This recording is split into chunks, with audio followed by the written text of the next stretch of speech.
আল্লাহ নবী চাচি আম্মা জান উম্মে ফজল বিনতে হারিস আল্লাহ নবীর কাছে একদিন এসে বললেন, ইয়া রাসূলুল্লাহ, ইয়া হাবিবাল্লাহ, হুজুর আমি আপনার চাচি আম্মা জান আমি রাত্রে বেলা একটা স্বপ্ন দেখেছি। নবী চাচি মা বলছে, আমি একটা স্বপ্ন দেখেছি। কি স্বপ্ন? বলছে, আমি স্বপ্ন দেখলাম আপনার শরীর থেকে এক খণ্ড গোস্ত কেটে এসে আমার কোলে পড়েছে। আল্লাহ রাসূল বললেন, চাচি আম্মা, যে স্বপ্নটা আপনি দেখেছেন এই স্বপ্নটা ভালো। সুবহানাল্লাহ। যে আপনার শরীর থেকে এক খণ্ড গোস্ত পড়েছে কেটে ভালো।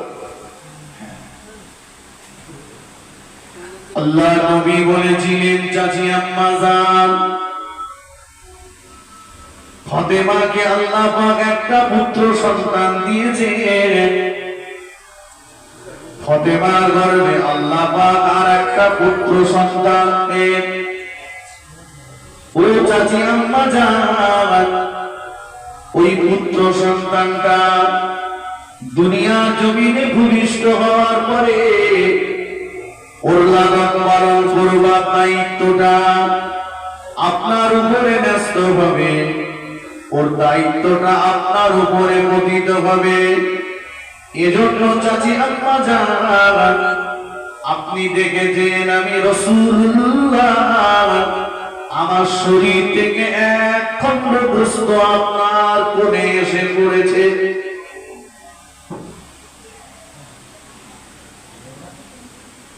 সত্যি তাই।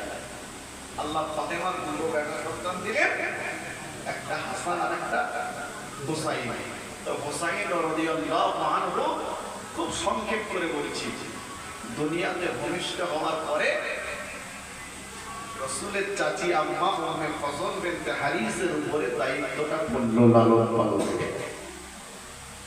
চাচি আম্মা জান ইমাম হুসাইনকে মাঝে মাঝে কোলে নিয়ে আল্লাহ রাসূলের কোলে তুলে দিতেন, আর আমার রাসূলুল্লাহ ইমাম হুসাইনকে কোলে নিয়ে আদর করতেন, ঠোঁটে মুখে চুমা দিতেন, রাসূলুল্লাহ আদর করতেন, সোহাগ করতেন। ঠিক একদিন পূর্বের দিনের মতো ইমাম হুসাইনকে কোলে নিয়ে চাচি আম্মা উম্মে ফজল বিনতে হারিস আল্লাহ রাসূলের কোলে দিলেন। আল্লাহ নবী ইমাম হুসাইনকে কোলে নিয়ে আদর করতে লাগলেন, হুজুরের মুখে চুমা দিতে লাগলেন, হুজুরকে আদর করতে লাগলেন, হুজুরের ঠোঁটে মুখে চুমা দিতে লাগলেন, সোহাগ করতে লাগলেন। হঠাৎ আল্লাহ নবী ইমাম হুসাইনের থেকে মুখটা ঘুরিয়ে নিয়ে অন্যদিকে ফিরে আল্লাহ নবী ঝরঝর করে কাঁদতে লাগলেন। নবী আমার অঝর করে কাঁদতেছেন। চাচি আম্মা জান বললেন, ইয়া রাসূলুল্লাহ, ইয়া হাবিবাল্লাহ, হুজুর আমি কিছুই বুঝতে পারলাম না, আমি আপনার চাচি আম্মা জান, আমার দ্বারাই কোনো বেয়াদবি কি হয়ে গেল? আমি কি কোনো বেয়াদবি করে ফেললাম? কোন কারণে আপনি ইমাম হুসাইনের থেকে মুখটা ঘুরিয়ে নিয়ে অঝর কারণে এমন করে কাঁদছেন? আল্লাহ নবী জবাব দিয়েছিলেন, ও আমার চাচি আম্মা জান, এই মাত্র আল্লাহর ফেরেশতা জিবরাইল আমিন আলাইহিস সালাম আমি রাসূলুল্লাহ আমার দরবারে হাজির হয়ে গেল। আমাকে এসে বলল, ইয়া রাসূলুল্লাহ, ইয়া হাবিবাল্লাহ, যে ইমাম হুসাইনকে নিয়ে আপনি এত আদর করছেন, যে ইমাম হোসাইনকে নিয়ে আপনি এত সোহাগ করছেন, যে ইমাম হোসাইনের মুখে আপনি এত চুমা দিচ্ছেন, আপনি কি জানেন আপনার উম্মতের ভিতরে একদল উম্মতেরা কারবালার ময়দানে আপনার ইমাম হোসাইনকে শহীদ করে দেবে। চাচিয়া বাজার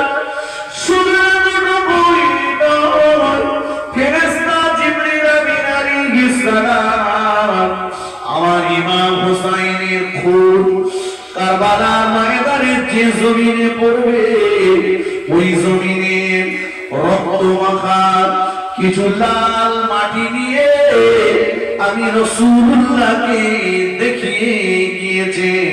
এজন্য আমি রাসূলুল্লাহ আমার ইমাম হোসাইনের জন্য অজর নয়নে কাঁদিতেছি।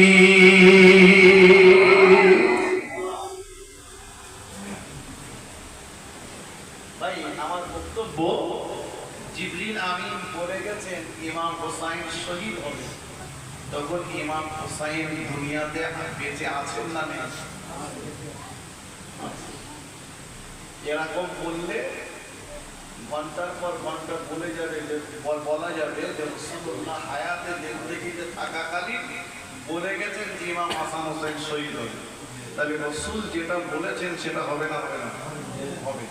ফিরে আসুন, আমি বলেছি আমার সংক্ষিপ্ত সময়, আমি তো হাইজ্যাক করা বক্তা, হাইজ্যাক করা বক্তা আসলে আজকে তো আমার কাছে দাওয়াত না, আমি তো হুজুরের সঙ্গে মানে হুকুমে যে কারণ নেওয়া হবে। যাক, এবারে আসুন, ইমাম হোসাইন রাদিয়াল্লাহু আনহুকে শহীদ হতে হয়েছে কেন? বস বুঝুন ভাই, ইমাম হোসাইন রাদিয়াল্লাহু আনহু তিনি যদি অন্যায়ের কাছে মাথাকে নত করতেন, কখনোই ইমাম হোসাইনকে শহীদ হতে হতো না। অন্যায়টা কি ছিল? রাসূলুল্লাহ গণতন্ত্রে বিশ্বাসী ছিলেন, আর ইয়াজিদ রাজতন্ত্রকে প্রতিষ্ঠা করতে চেয়েছিল। গণতন্ত্র, রাসূল বলেছেন দেশের লিডার কে হবে, প্রধান কে হবে, মেম্বার কে হবে, দেশের মাতব্বর কে হবে, এটা ঠিক করবে দেশের সাধারণ জনগণ। কেউ গায়ে মানে না, আপনি মোড়ল হবে না। কথা বোঝেননি?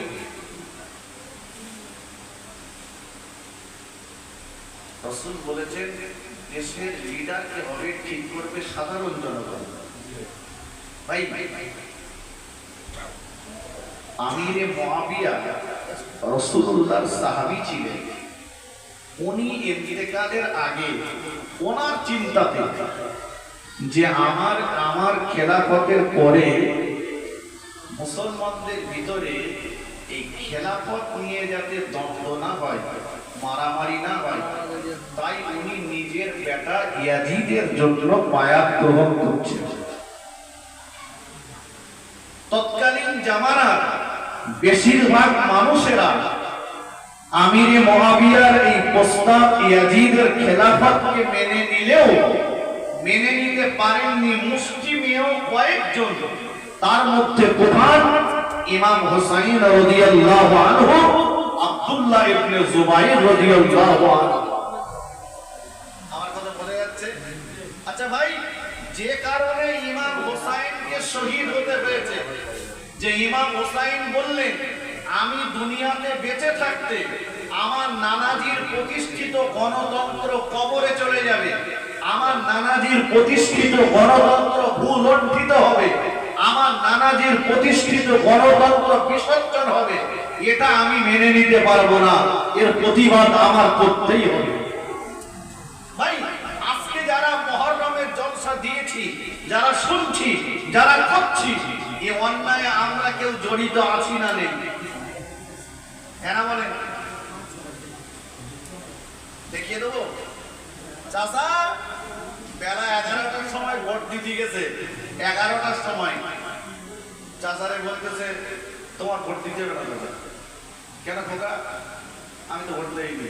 এই দেখ খোকা, আমার আঙুলি দাগ টাগ কিচ্ছু দিই, বলছে চাচা আঙুলি যদি দাগ দেওয়ার ইচ্ছে হয় ওখান থেকে কালি একটু দাগতে বাড়ি যাও, কিন্তু তোমার ভোট দিতে হবে না। ও আমরা দেখেছি, হয় না হয় না?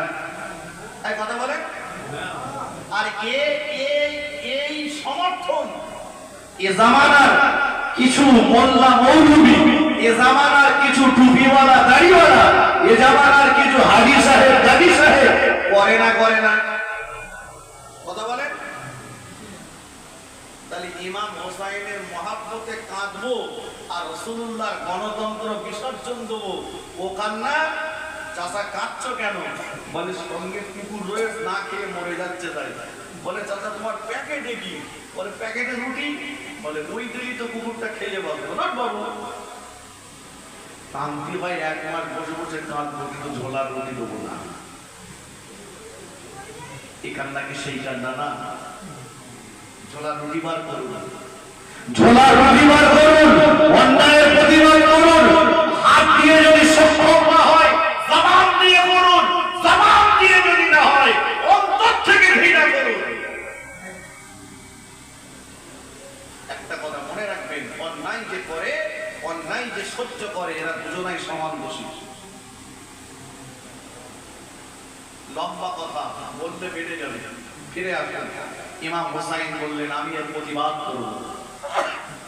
তো আমিরে মুআবিয়া ইমাম হোসাইনকে বোঝানোর জন্য মদিনা শরীফে আসছেন। ইমাম হোসাইন মদিনা শরীফ থেকে মক্কাতে চলে আসলেন। আমিরে মুআবিয়া মক্কাতে আসলেন, কিন্তু ইমাম হোসাইনের সঙ্গে কাজ হলো না, সমস্যা সমাধান হলো না। আমিরে মুআবিয়া ইন্তেকাল করলেন। সমস্যা অমীমাংসিত অবস্থাতেই আমিরে মুআবিয়া ইন্তেকাল করলেন। আর আমিরে মুআবিয়া যেই ইন্তেকাল করেছেন, চেয়ার খালি রেখে বেটা ইয়াজিদ বাপের চেয়ারে বসে দিয়ে মরুসিদে বসেছে। কথা বুঝলেন? ইমাম হোসাইন বললেন ইয়াজিদের এই খেলাফত মেনে নেব না। তৎকালীন জামানার কুফার এক শ্রেণীর মানুষেরা তারাও বলল আমরা ইয়াজিদের এই খেলাফতকে মেনে নেব না। ওরা ইমাম হোসাইনকে লক্ষ্য করে একাধারে 150 মতো চিঠি পাঠালো। কত চিঠি বললাম? 150। সর্বশেষ চিঠিতে লিখলো যে আপনি যদি না আসেন, আমরা কিয়ামতের ময়দানে আপনার নানাজির কাছে আপনার বিরুদ্ধে বিচার দেব। আপনি আসুন, আমরা আপনার নেতৃত্বকে মেনে নিয়ে আপনাকে খলিফার গদিতে বসাবো। ইয়াজিদের নাপাক খেলাফতকে আমরা মানব না। ইমাম হুসাইন রাদিয়াল্লাহু আনহু ঠিক করলেন কুফাতে যাবেন। রাসূলের সাহাবীরা তারা নিষেধ করলেন আপনি কুফাতে যাবেন না। হযরত আব্দুল্লাহ ইবনে ওমর রাদিয়াল্লাহু আনহু বললেন আপনি কুফায় যাবেন না। হযরত ইবনে আব্বাস রাদিয়াল্লাহু তাআলা আনহু বললেন হুজুর আপনি কুফার জমিনে যাবেন না। কুফার একদল মানুষেরা আপনার বড় ভাই ইমাম হাসানকে শহীদ করেছে। ওই কুফার মানুষেরা আপনার আব্বা হযরত আলীকে শহীদ করেছে। হুজুর আপনি যেন কুফার জমিনে যাবেন না। ওরা আপনার ভাইকে মেরেছে, ওরা আপনার বাপকে মেরেছে, আপনি যাবেন না। শুধু তাই না, একটা মজার কথা শুনুন। রাইসুল মুফাসসিরিন হযরত আব্দুল্লাহ ইবনে আব্বাস রাদিয়াল্লাহু আনহু বলেন আমি কাবা শরীফের চাদরে শুয়ে পড়েছি। আমি একটি তন্দ্রাচ্ছন্ন হঠাৎ স্বপ্ন দেখছি। হযরত আব্দুল্লাহ ইবনে আব্বাস রাদিয়াল্লাহু তাআলা আনহু বললেন আমি স্বপ্ন যোগে দেখতে পেলাম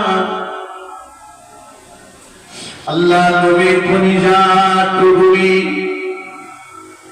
জান্নাতি নারীদের সরদারিনী খাতুনে জান্নাত আল্লাহ নবী নূরের জবানে যা সম্পর্কে জানিয়ে দিয়ে গিয়েছে ফাতিমাতু সাইয়্যিদাতুন নিসাই আহলিল জান্নাহ আমার ফাতেমা হলো জান্নাতি নারীদের সরদারিনী। এই ফাতেমাতুজ জাহরা রাদিয়াল্লাহু তাআলা আনহা কারবালার ময়দানে এক প্রান্তে একটা ঝাড়ু দিয়ে কারবালার ময়দানের এক প্রান্তটা পরিষ্কার করে দিচ্ছেন। হযরত ইবনে আব্বাস রাদিয়াল্লাহু তাআলা আনহু বললেন, ও নবী, ও জান্নাতি নারীদের সরদারিনী, কিছুই বুঝতে পারলাম না। কারবালার ময়দানে এই জায়গাটা আপনি কেন এমন ভাবে ঝাড়ু দিয়ে পরিষ্কার করে দিচ্ছে? ফাতেমাতুজ জাহরা রাদিয়াল্লাহু তাআলা আনহা জবাব দিয়েছিলেন, ও আল্লাহর নবীর সাহাবী আব্দুল্লাহ ইবনে আব্বাস, আপনি কি জানেন না কারবালার ময়দানে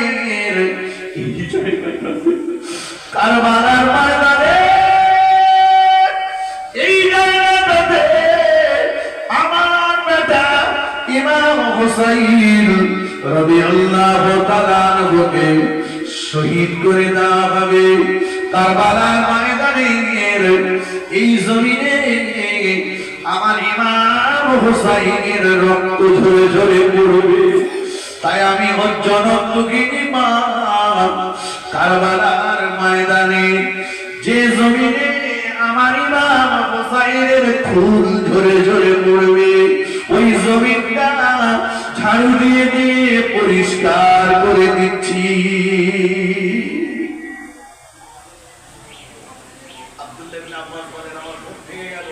আমি ছুটে ছুটে এসে কাফেলার সামনে দাঁড়ালাম। কোথায় যাবেন? কুফাতে যাব। যাবেন না? আমি কুফার জমিন থেকে একটা রক্তের গন্ধ পাচ্ছি। ঠিক করা হলো, চাচাতো ভাই মুসলিম বিন আকিলকে আগে পাঠিয়ে দেওয়া হলো যে দেখো কুফার অবস্থাটা কি। চাচাতো ভাই মুসলিম বিন আকিল গেল। মুসলিম বিন আকিল যাওয়ার পরে কুফার 12,000 মানুষ মুসলিম বিন আকিলের হাতে হাত দিয়ে বায়াত হল। ইমাম হোসাইনের কত মানুষ? 12,000।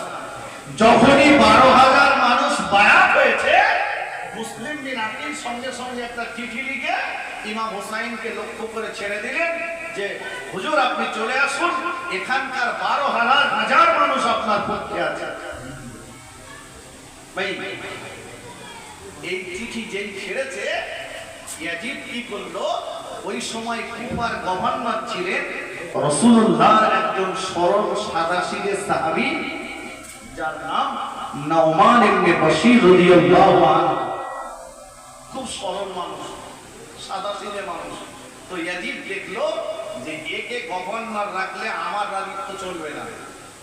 তো নুমান বিন বাশীরকে চেঞ্জ করে পাঠিয়ে দেওয়া হলো দামেস্কে। আর দামেস্কে থেকে যার অন্তরে দয়া মায়া মুহাব্বত কিছুই ছিল না, নিষ্ঠুর নির্দয় এক বেয়াদব, যার নাম হচ্ছে ওবাইদুল্লাহ ইবনে জিয়াদ, ওকে আনা হলো কুফাতে। আমার কথা কিছু বোঝা যাচ্ছে ভাই? মসজিদ কমিটির বেশিরভাগ লোক যদি হারামখোর হয়, আর ইমাম সাহেব যদি হারামখোরদের বিরুদ্ধে ওয়াজ করে, কমিটির ওই লোকগুলো চিন্তা করে এই ইমাম না দাঁড়ানো পর্যন্ত স্বস্তি নেই। ঠিক কিনা বলে ভাই? কোন স্কুল কমিটি যদি চালচুর হয় আর হেডমাস্টার যদি ভালো হয়, কমিটির লোক চিন্তা করে হেডমাস্টার তার আগে ট্রান্সফার কর, না তো চালচুরি করা যাবে না। ঠিক কিনা বলেন ভাই? কোন থানার অফিসার যদি সাধারণ নিরীহ মানুষের পক্ষে কথা বলে, তখন একদল পার্টির ধ্বজাধারী ব্যক্তিরা তারা তাদের ক্ষমতাকে অপব্যবহার করে ওই অফিসারটাকে থানা থেকে চেঞ্জ করার চেষ্টা করে। করে না?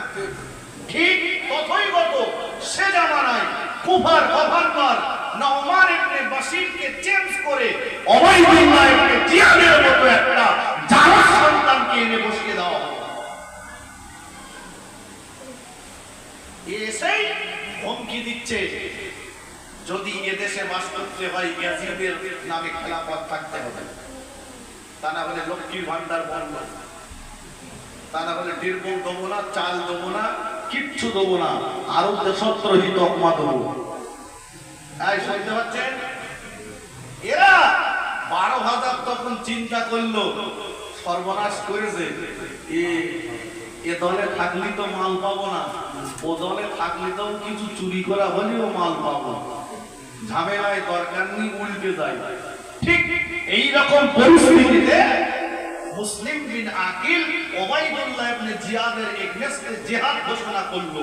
আর ওই সময় ওবাইদুল্লাহ ইবনে জিয়াদ মুসলিম বিন আকিলকে একদম নৃশংসভাবে শহীদ করে দিল।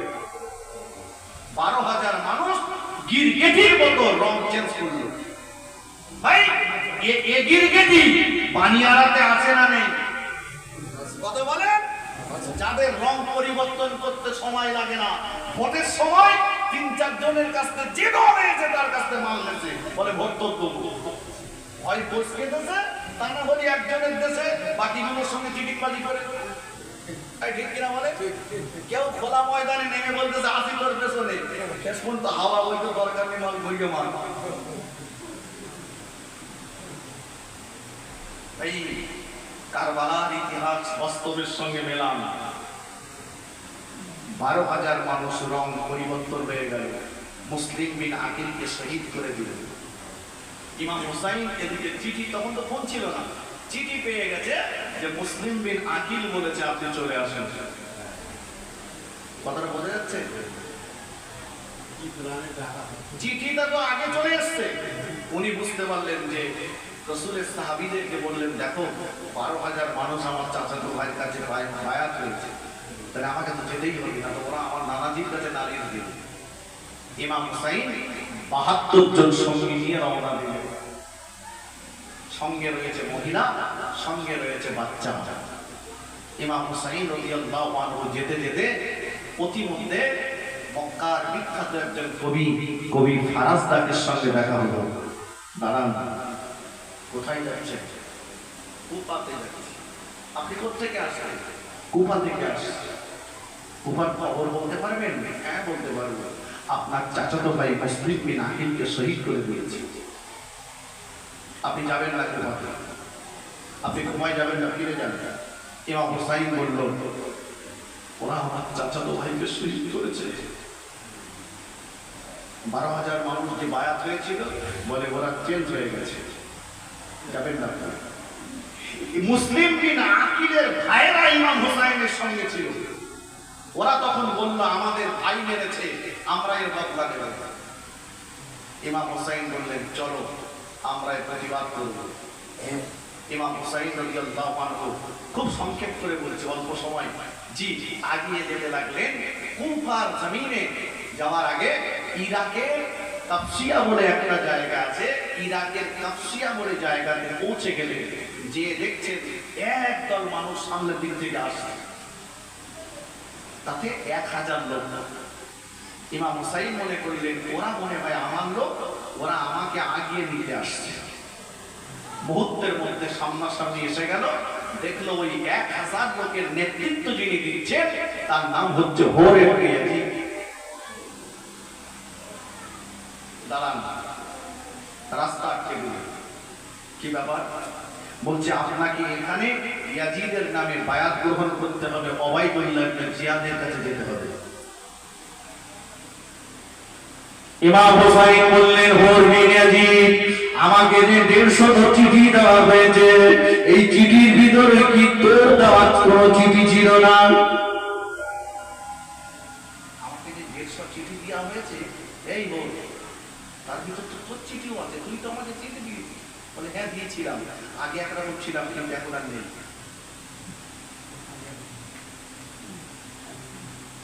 আসরের নামাজের সময় হয়ে গিয়েছে। ইমাম হুসাইন রাদিয়াল্লাহু তাআলা আনহু বললেন, আসরের সময় হয়ে গিয়েছে, আসরের নামাজ আদায় করব, তোমরা কি নামাজ পড়বে? ওরা বলল আমরাও নামাজ পড়ব। ইমাম হুসাইন বললেন, তোমরা আমাদের সঙ্গে নামাজ পড়বে না আলাদা করে নামাজ পড়বে? ওরা বলল আমরা একই জামাতে নামাজ পড়বো। ইমাম হুসাইন রাদিয়াল্লাহু আনহু বললেন, তোমরা কেউ ইমামতি করবে না আমার ইমামতিতে নামাজ পড়বে? ওরা এক বাক্যে বলল, আমরা আপনার ইমামতিতে নামাজ আদায় করব। এগেরে মুনাফিক বলছে একই জামাতে নামাজ পড়বো, একই মসজিদে পড়বো, একই ইমামের পেছনে পড়বো।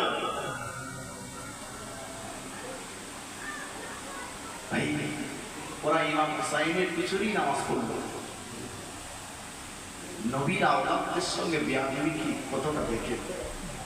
নামাজ হয়ে গেল, বলছে চলেন আপনাকে ওবাইদুল্লাহ ইবনে জিয়াদের কাছে যেতে হবে। ইমাম হুসাইন বলছেন আমি যাবো না। এই হোক, তোরা তো নাম ধরে ধরে বলছে এই তুই তুই তুই তুই তোরা তো আমাকে চিঠি দিয়েছিস, শোন তোরা যখন আমাকে এইভাবে ডেকেছিস, তোদের কাছে আমার 3টে দাবি। এই 3টে দাবির একটা দাবি অন্তত মেনে নেই। হযরত ইমাম হুসাইন রাদিয়াল্লাহু তাআলা আনহু বললেন, এক নম্বরের দাবি হলো তোমরা আমাকে মদিনায় ফিরে যেতে দাও।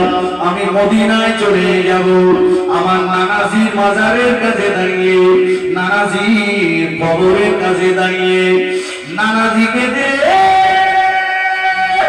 সালাম দিয়ে বলবো, নানাজি ও আমার নানাজি, পারলাম না আপনার গণতন্ত্রকে বাঁচাতে পারলাম না, নানাজির কাছ থেকে মাপ চেয়ে নেব, নানাজির কাছ থেকে ক্ষমা চেয়ে নেব।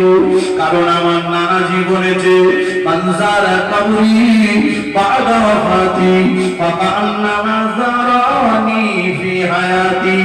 আমার ইন্তেকালের পরে যারা আমার কবরটা জিয়ারত করবে তারা যেন আমি রাসূলুল্লাহ আমাকে হায়াতে জিন্দেগিতে দেখে গেল।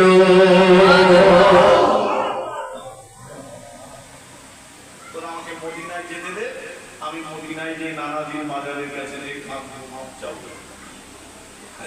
ইয়াজিদ বলল এ দাবি মানা হবে না, মানা হবে না। হযরত ইমাম হুসাইন রাদিয়াল্লাহু তাআলা আনহু বললেন, আমার দ্বিতীয় নম্বরের দাবি, তোমরা যদি আমাকে মদিনায় না যেতে দাও, তোমরা আমাকে মক্কার জমিনে ফিরে যেতে দাও, আমি খানায়ে কাবাকে সামনে রেখে আল্লাহর ইবাদত করে, তেলাওয়াত করে, তাসবিহ করে, আল্লাহ পাকের কাছ থেকে মাপ চেয়ে, ক্ষমা চেয়ে, মাগফিরাত কামনা করে আমি আমার জীবনটাকে কাটিয়ে দেব। তোমরা আমাকে মক্কার জমিনে যেতে দাও। মক্কায় ফিরে যেতে দাও। করবেন ইয়াজিদ বললে হবে না। দুটো দাবি ক্যান্সেল। ইমাম হুসাইন রাদিয়াল্লাহু আনহু বললেন, আমার তৃতীয় দাবি, তোরা আমাকে ওবাইদুল্লাহ ইবনে জিয়াদের কাছে না নিয়ে ইয়াজিদের কাছে নিয়ে চল। আয়েশতেন আসেন তাকবীর দেন, নারে তাকবীর। সকলে উচ্চ আওয়াজে বলেন নারে তাকবীর।